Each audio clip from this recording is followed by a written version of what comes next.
पिता और पुत्र और पवित्र आत्मा के नाम पर आमीन।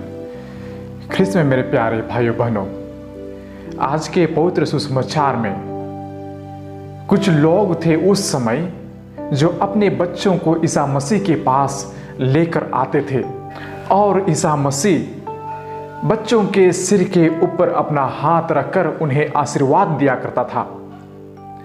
लेकिन उनके शिष्य उन बच्चों को आने से, उनके माता पिता को आने से यीशु के पास वे रोकते थे और ईसा मसीह ने कहा कि उन्हें आने दो, क्योंकि स्वर्ग का राज्य उन्हीं जैसे लोगों का है। मेरे प्रिय भाइयों बहनों, कितना ही सुंदर शब्द है हमारे जीवन के लिए। और आज हमारे बीच में यह जो होता था अभी नहीं होता है, लेकिन कई सारे ऐसे अच्छे परिवार हैं जो धार्मिक जीवन जी रहे हैं। वे अभी भी अपने बच्चों को यही सिखाते हैं कि जब भी आप गिरजाघर जाते हो, जब भी आप फादर या सिस्टर को मिलते हो, तो बच्चों को यही सिखाते हैं कि आप जाकर उनसे आशीर्वाद ग्रहण कीजिए। और वे हाथ ये तो उनके सर पर हाथ रख के वे उन्हें आशीर्वाद प्रदान करते हैं। यह केवल हमारे कैथोलिक कलीसिया में केवल नहीं है, लेकिन आज हमारे भारतीय संस्कृति में भी वही हम करते थे कि हम अपने से बड़ों का पांव छूकर उनसे आशीर्वाद ग्रहण करते थे, और आज वह भी चला गया। और हम जानते हैं यह सब कुछ हमारे लिए एक अच्छी संस्कृति है। यह तो हमारे लिए बहुत सारे चीज मिलते हैं हमारे पूर्वजों से, हमारे बड़े लोगों से। एक व्यक्ति मुझे यह कह रहा था कि एक पुरोहित का हाथ चूमना वह एक वेदी को चूमने के बराबर है, क्योंकि पुरोहित भी उसी हाथ से, उसी पवित्र हाथ से हमारे प्रभु यीशु मसीह का, ख्रिस्त का शरीर और रक्त को वह तोड़ता है, लोगों को बांटता है, इसलिए वह पवित्र है। इसलिए वे कहते हैं हमेशा कि मैं अपने बच्चों को पुरोहित के सामने लेकर उनसे प्रार्थना करने के लिए कहता हूं और उनसे आशीर्वाद ग्रहण करने के लिए कहता हूं।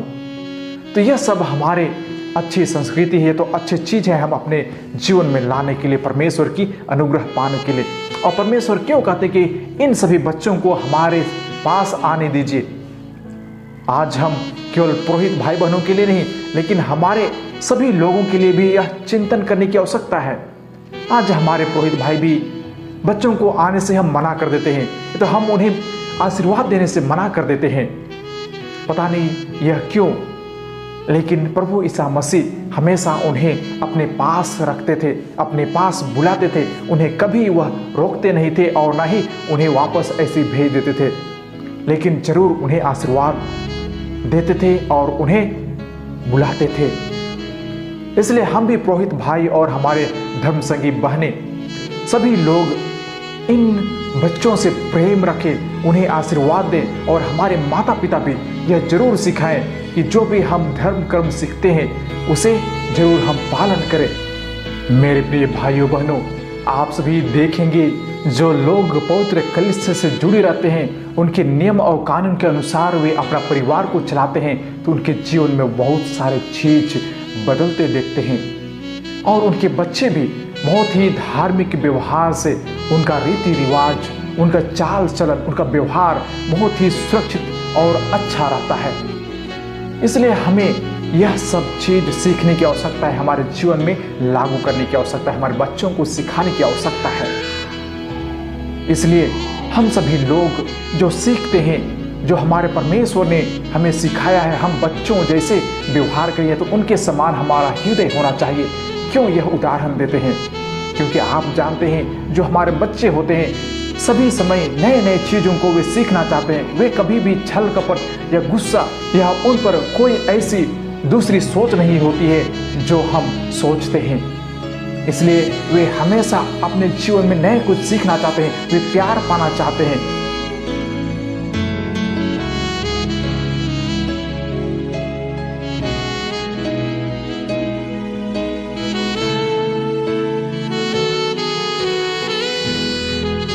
और कोई भी चीज उन्हें बताने से वे जल्दी ही सीख लेते हैं और अपने जीवन में वे अमल कर लेते हैं, ग्रहण कर लेते हैं। इसलिए परमेश्वर हमें हमेशा उनके समान ही, उन बच्चों के समान ही बनने के लिए भी हमें आमंत्रित करते हैं।